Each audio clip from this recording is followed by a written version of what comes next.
Are you ready for some great meal ideas? Well, come along with me while we go through this week's What's for Dinner. Great, easy, simple recipes for weeknight meals. Hello, family and friends. I'm Susan, and welcome to my home. In this week's menu, we're having baked spaghetti, Chipotle chicken wraps, pintos, and Instant Pot goulash. Hey, everybody, and it is Monday night. Since we were off today, I thought we would make a good home-cooked type meal, some baked spaghetti. This is going to be a collab with Tamara at Southern Wife Everyday Life. So I'm going to have bits and snippets of it for this What's for Dinner, and the full video will be going up on Friday to be part of her playlist for Cookbook Collab. So, my ponytail's up. Let's get to making some baked spaghetti. And I've made a copy of the recipe so I don't get the book dirty. Y'all know all of my recipes are in plastic binders. And I know I will get that book dirty if I don't use something that's protected. So, we are ready. Let me go ahead and get the hamburger started frying in the pan. And let's get going on cooking some baked spaghetti. And I'm getting my water heated up. And of course my oven is heating up. And I am about to transfer this hamburger meat, about to transfer this hamburger meat into a bowl, and then I'll show you what I'm going to do. Okay, now took all the hamburger meat out and I've drained it. It does say to leave the bacon grease in there, and since I did not cook with bacon, I'm going to put the next best thing in. That is bacon drippings. This is a bacon dripping container I keep on the side of my oven, and I'm just going to put in about a teaspoon or so of bacon drippings. And that's what I'm going to saute the onion and the garlic in, so that way we'll get the flavor without actually having to have the bacon itself. So here goes my onion. And I already smell that bacon, goodness gracious. I need 1 clove of garlic, which is 1 teaspoon of garlic, minced garlic. And there goes that, and I'm going to go ahead and get that sauteed until the next step, and then I'll bring you back. Okay, and I'm going to go ahead and put the spaghetti in the pot. It's boiling. And I'm going to be adding the rest of the ingredients that need to go in real quick. I'm going to be adding the tomatoes. Like I said, I had 2 things of diced tomatoes and a thing of stewed that I actually cut up in the can. But that's okay. It's all going to taste amazing. Doesn't matter. I need to put in 1 to 2 tablespoons of oregano. I'm using oregano for my garden. So I'm basically just going to put it in my hand and mush it together like this. That way you get a lot of the flavor. And then I'm going to put the cooked ground beef back in it. Alright. And we need to let this cook uncovered for about 10 minutes. And then we'll get ready to assemble everything because the noodles should be done by then. And we're going to go ahead and we're going to mix up the mixture of the cream of mushroom and the water, and that's what goes over the very top. So let me go ahead and get started on that. And I'm just putting it into a bigger container. Alright, and then that is 1 can of cream of mushroom and a 1/4 cup of water. And I am basically going to stir it together until it comes to a nice creamy consistency, which is getting there right now. And that is ready for me to pour over top of the spaghetti whenever I layer it up. Okay, and the last thing it's calling for, the last 2 things that is the mixture of the mushroom soup mix and then some sprinkled Parmesan. Okay, and here is the baked spaghetti. Whenever I put the soup on top, it didn't crisp up at all like I would have thought. So if you make it, put the soup below the top cheese layer. That way the cheese will crust up and it'll be nice and good. But I'm sure it's going to taste awesome. So let's get it plated up. And of course it's really hot because Danny's hungry. So this is what it looks like out of the pan. I haven't put any extra cheese on or anything because I think it's probably full of cheese. It's just the top didn't brown up like I would like. So let me feed him. Let me get me a plate. And if you let it cool first, it might hold its shape a little better. But let me feed Danny and I'll come back and tell you what I think. Okay, and I've got it in my bowl. Let me blow it off a little bit and see what I think. It is hot and it is cheesy. Look at the cheese pulls going on. Hot, but very good. And I'm going in for another bite. Look at that cheese pull. Y'all see it? That is a cheese pull. And that's what's for dinner. Monday night. Hey everybody, and it's Tuesday night, and I'm going to be making something quick, simple, and easy, a Chipotle chicken wrap. So come on along with me. Let me put my ponytail up, and let's get to cooking. We're going to make some Chipotle chicken wraps loosely from this recipe. I'm going to make it the way I think it needs to be made. So I've got some tomatoes to put in the wrap, so Danny likes tomatoes. I've got some lettuce to put in the wrap. I'll put a little bit. I know he ain't a big lettuce person. I'm going to make some quick and easy Chipotle mayonnaise just with these two items. Don't know if you've ever seen this, but this is amazing. It is mayonnaise with a lime in it. So it makes it really quick, really easy to make a Chipotle mayonnaise because it's already got the lime in it. If you want to put a little cumin in it, you can. If you want to put a little adobo in it, you can. But I'm about to put the chicken on in the pan and get it sprinkled with some adobo.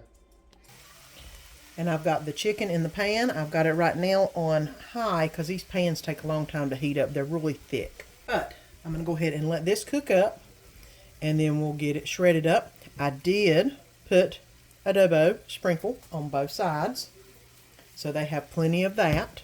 That way they're going to have a good flavor. I don't know if you've ever used the red top adobo. This stuff is awesome. It makes everything taste so good. But let's get that cooked up real quick, and I'll show you how to make some quick Chipotle mayonnaise. And then we'll be ready to make some wraps. Let's make some easy Chipotle mayonnaise. Now, this mayonnaise does have a little different color. If you can see, it's got a little bit of a green tint from the lime that's in it. But it's very flavorful. I think that's about all I'm going to do. Just the bottom of the thing. Now, if you want the chipotles in it, you can. Or you can just get the juice that's off the top. And that's what I'm wanting. It's just a little bit of the juice because it is spicy, it is smoky, and it is spicy. But it is very good. And if you get too much, it'll be a little too spicy. So let me mix this up and see how this looks. You want it to be around that color, actually. That's a pretty good color. Let me put a little dab of cumin in it. And I'm talking just a little sprinkle. Don't need much. It'll give it that warm, earthy. I can't explain it. It just makes it nice and good. Okay, that is good. And if you accidentally get it a little too spicy, add more mayonnaise. You know, you can also add some more lime, but if you use this mayonnaise, it's got plenty of lime in it. You don't need to add the lime. So let's go ahead and start building some wraps. And I've warmed the tortilla up, and I'm going to add the mayonnaise first of all. It's our base. Put a big spoonful of that in there and just spread it all over. Because you want lots of flavor all over this. And this will bring it without putting taco sauce in it, which you could do taco sauce too. I'm going to put a little bit of the cooked chicken in here.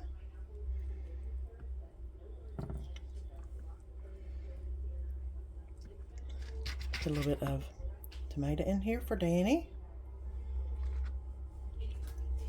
A little bit of lettuce. It says avocado. I don't have any. It doesn't say anything about onion, and I didn't make any, so we're just going to go as is with this. This is pretty basic. Put a little bit more lettuce in it. Hopefully Danny will eat it. It's got plenty of spice in it. Let me put just a dab of taco sauce on it. Whenever it comes to Danny, taco sauce wins him over with everything. So let me see if I can.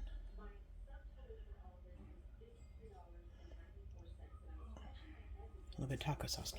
And cheese. Let me get some cheese. And here is some cheese on top of it. Okay, so now let's wrap it up. Put the sides in, and then put this. And there is the wrap.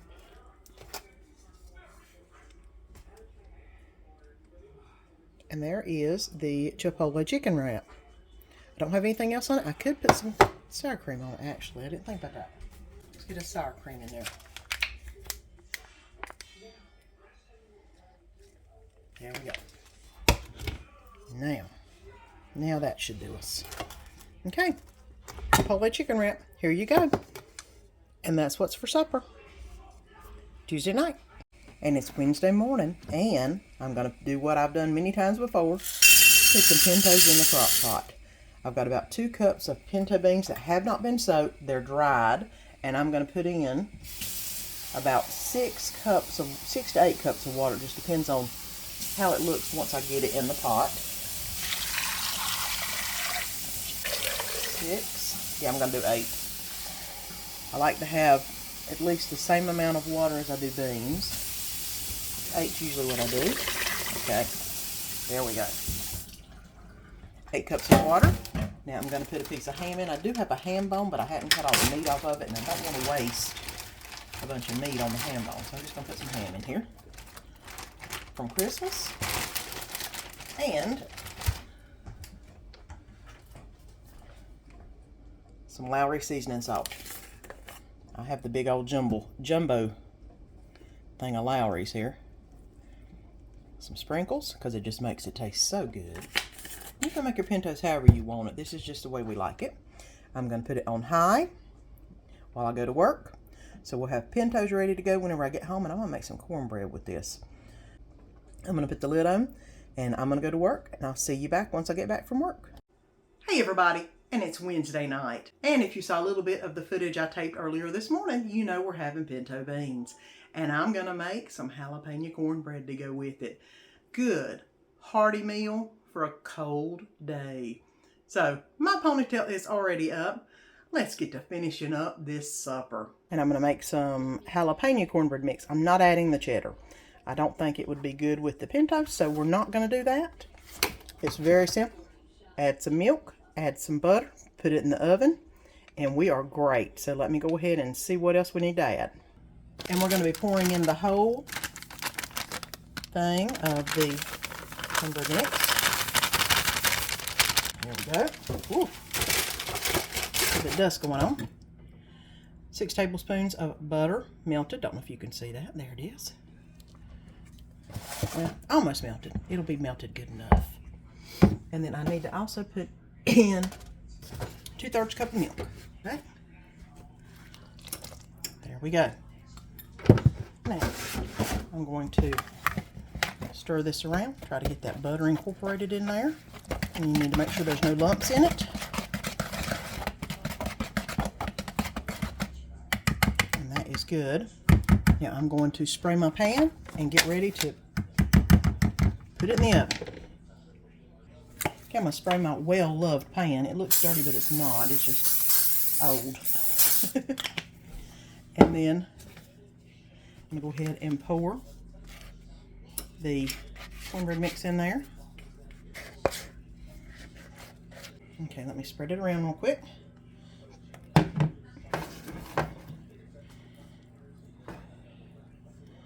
Get as close as I can to all the edges. And try to get it as even as I can. That way it all cooks up at the same time. Alright.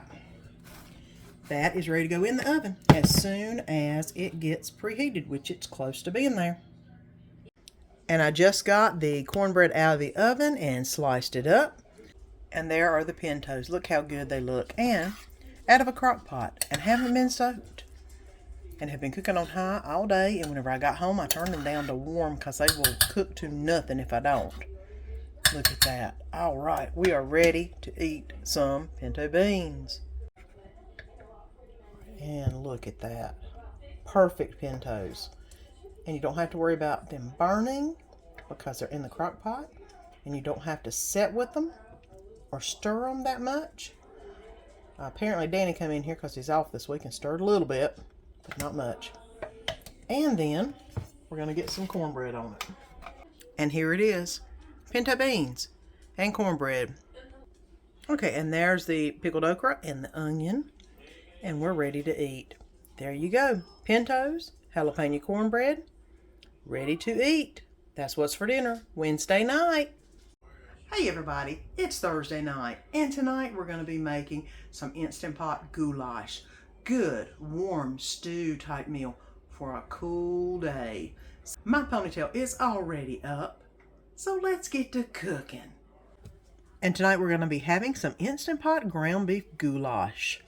I need some corn, some spaghetti sauce, 2 cans of diced tomatoes.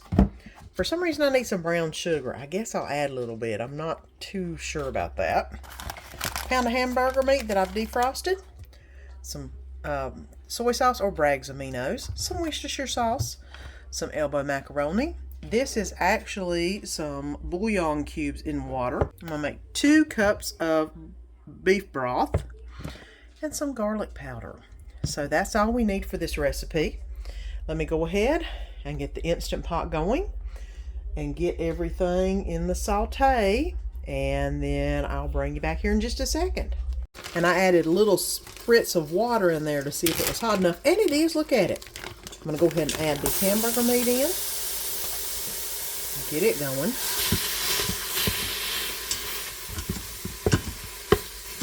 And this is on saute. And I'm going to go ahead and add the onions and the green pepper in here, so they can be sauteing up. So let me go ahead and let this start sauteing. I'll bring you back here in a minute. And I have sauteed the meat, bell pepper, and the onion until all of the meat is no longer pink. It is brown. You can drain it if you want. I'm going to be making a goulash. I'm going to leave it in. So the next thing we are going to do is add the corn.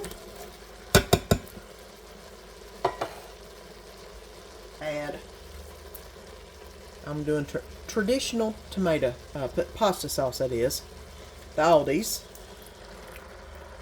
I'm going to put a little bit of water in it because it actually calls for more than this contains. This contains 24 ounces and it calls for 29, so I'm making it 29 with a little bit of water. Clean it out a little bit.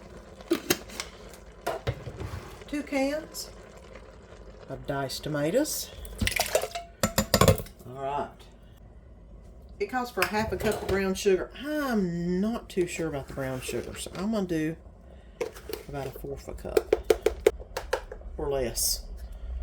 I'm not too sure. I know that sugar does help with the tomato acidity, but yeah, I'm not too sure about that. So let me go ahead and mix this around real quick. All right, let me bring you back for the rest. Next, I'm going to be putting in 2½ tablespoons of soy sauce or liquid aminos, which is what I normally use. And it said 2½ tablespoons, so there's 1. And here's 2. And here is 1/2. Done. I'm going to do 1½ tablespoons of Worcestershire sauce. 1 and 1/2. Okay. Got that done.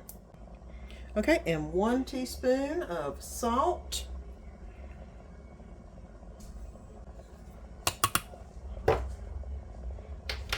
Half teaspoon of both pepper, which I'm just going to sprinkle it in because 1/2 teaspoon ain't that much.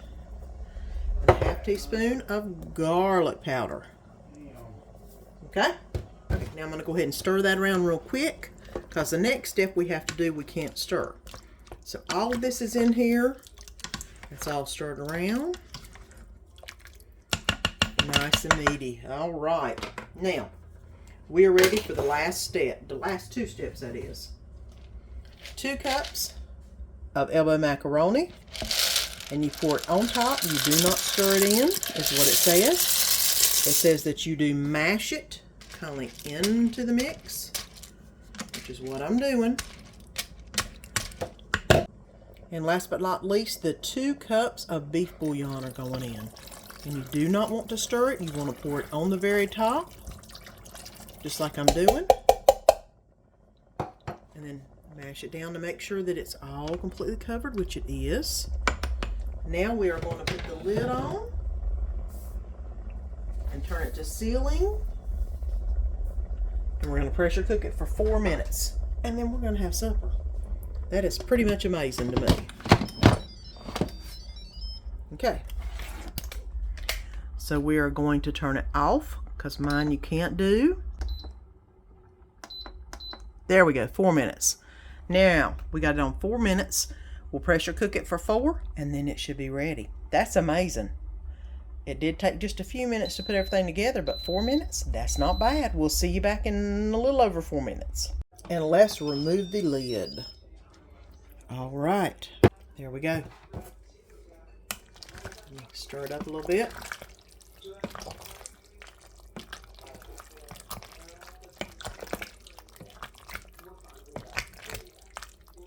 Make sure I get all the meat off the bottom. And there we go. It's ready to serve up.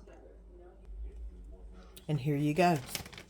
The American goulash. I'm going to put a little bit of cheese on top,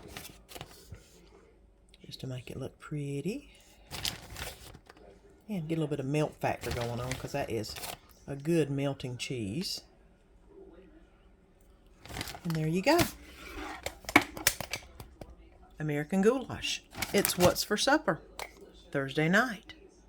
Let's see how this tastes. It is really hot.